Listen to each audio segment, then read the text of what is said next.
I think, I don't know if we're live streaming or not. This is the first, yes. This is the second time I'm live streaming to YouTube. So please forgive me for being technologically stupid and not knowing what to do.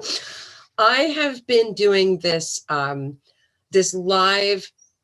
YouTube, Facebook. Yes. See, this is why live is difficult because you don't always know what you're going to say. And sometimes you screw up. And this is really good practice for me. My name is Susan Patang. I'm from the Quiet Zone Coaching. And yes, I'm learning how to be live without going, right? Okay. So if you've seen me on Facebook, then you know that sometimes I get like really wacky. But what this is a little show that I'm going to start doing plus or minus 4:15 every day. And it's called Before You Go. And it's just a little something before you go on a subject. And I just happened to come across these calendars online that have all these content suggestions. I mean, who's got time to sit down and go over content? Okay. And everybody likes to talk, and I'm no exception, as you will find out. So I figured, hey, I'll take these topics. They're random. They're not something that I had to pull out of my brain, and I will talk about them. If you have a topic that you want me to talk about, you can put it in the comments section down here, and I'll get it. And send me an email to Susan A.T. the Quiet Zone Coaching at gmail.com, and I will answer it. I think there's a comment thing down here. I don't know if live does or not. I'm not sure. We'll figure this out. Okay, this is the first Before You Go that I'm doing, so bear with me. Okay, so today's topic, and I'm going to make this quick because then I have to go on to Facebook and do one live on Facebook, and it's going to be a little different. So if you really want to see me embarrass myself, you can watch me here on YouTube, and then you can go over to Facebook, facebook.com/Susan Patang. And that is the Quiet Zone Coaching, so that you can see me embarrass myself twice on the same subject matter. Okay, so, all right. So today, what we're going to talk about, I thought this was like a really super interesting thing on this calendar. It's called creating a sacred morning routine. And those of us well, I don't have kids at home anymore, but I do have fur babies at home. So those of us who have others who depend on us to be functional from the moment we wake up are laughing at this and going, sacred morning routine, my ass. That's not going to happen. Okay. Right. Exactly. You're nodding your head and smiling at me. So, right. But I have to say that one of the things that I teach my coaching clients is about creating systems. Okay. Organizational skills are really all about, and I mean, I give my clients organizational skills. I tell them about time management and how to create task lists and creating a schedule and a calendar and blah, blah, blah, blah. Okay.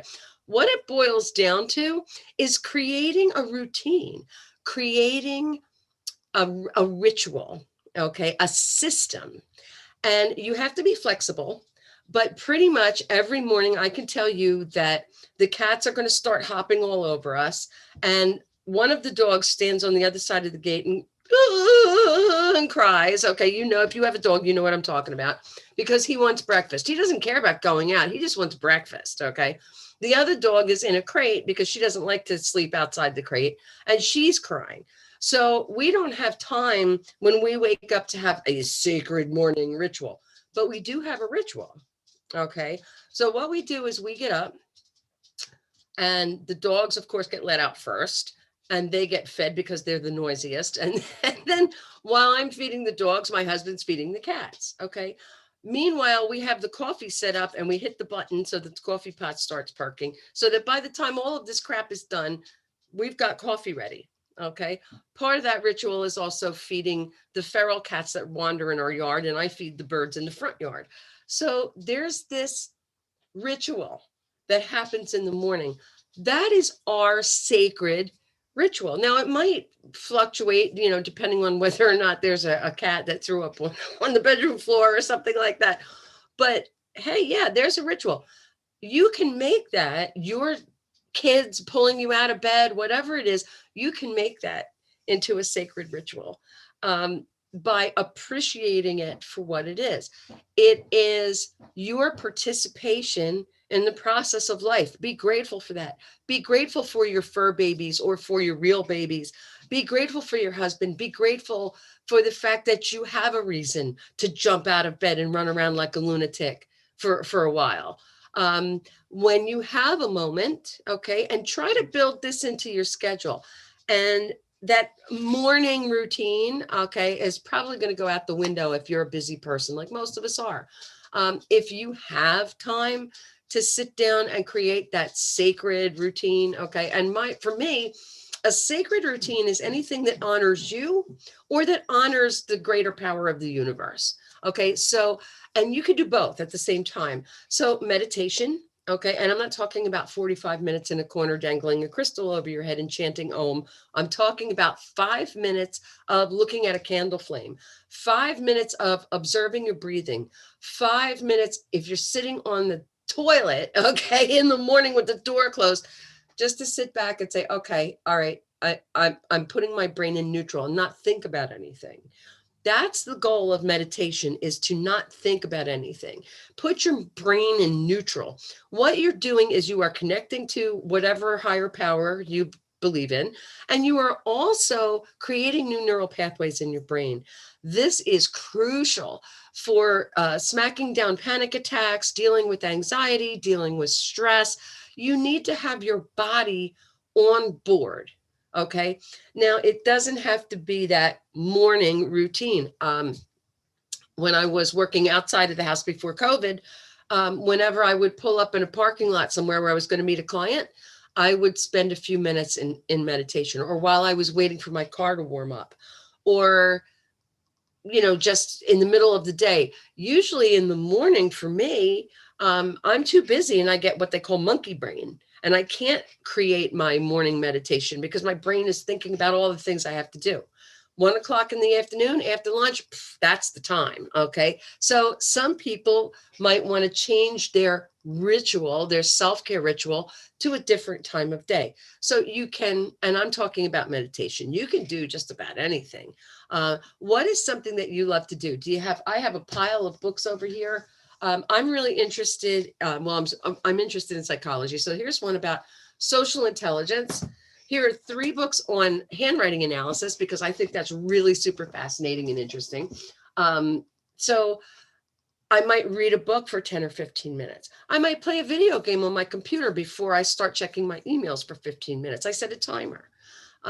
There's a million. You could go jogging, you could go walking, exercise of any kind, admiring nature. Like I said, looking at a candle, observing your hands. I mean, listening to the sounds of your breathing or feeling your breathing with your eyes closed. There's so many different ways that you can just kind of step out of the world, create a ritual that strengthens you to face the world. Because what's out there is really, it's when you're here in the now, that's not even real right now. This is what's real right now to you, isn't it? This is the bubble in which you are right now. So take some time to make it awesome and amazing. That's something that I tell my clients all the time, is stay mindful in the moment. Okay. Because and it's logical. Okay. I'm not a woo woo kind of person. All right. It's logical. So the past is gone. You can't do anything about it. You can't go back there and change it. Okay. The future's not here yet. And all the stuff that's kicking around in your brain that you're worried about, it may not happen. Number 2, if you're worrying about what the next thing is that you're going to do, well, what are you doing right now? Doesn't it make sense, since this is, somebody said to me, and this is the truth, we live 100% of our lives in right now, don't we? Think about that. So if we're in right now 100% of the time, doesn't it make logical sense to focus on this moment right now and to make the best out of it, to find gratitude, to find awe and wonder and amazement? What to do when the moment stinks, that's a whole other podcast. So we'll talk about that another time, I promise you. But for today, forget about the sacred morning routine, but create a routine of self-care for you. That's important. for your stress levels, for your self-esteem, and just because you deserve it, right? Thank you for tuning in. Here's the commercial. I help people who grew up in dysfunctional families learn the tools that they never learned from their parents on how to manage stress, deal with frustration, deal with other people's trauma, deal with the BS of life, and wake up happy in the morning. I mean, isn't that all what all of us want, is just to wake up happy in the morning? I will help teach you the tools how to do that. My website is www.thequietzonecoaching.com. You can go to my contact page and get a link to where you can schedule your own free, hear that, free, essential life skills diagnostic session. It is a real coaching session. It is not a sales call. We are going to talk about what's going on in your life. I'm going to give you at least one actionable strategy so that you can learn how to wake up happy in the morning. Free. So please, www.thequietzonecoaching.com. I look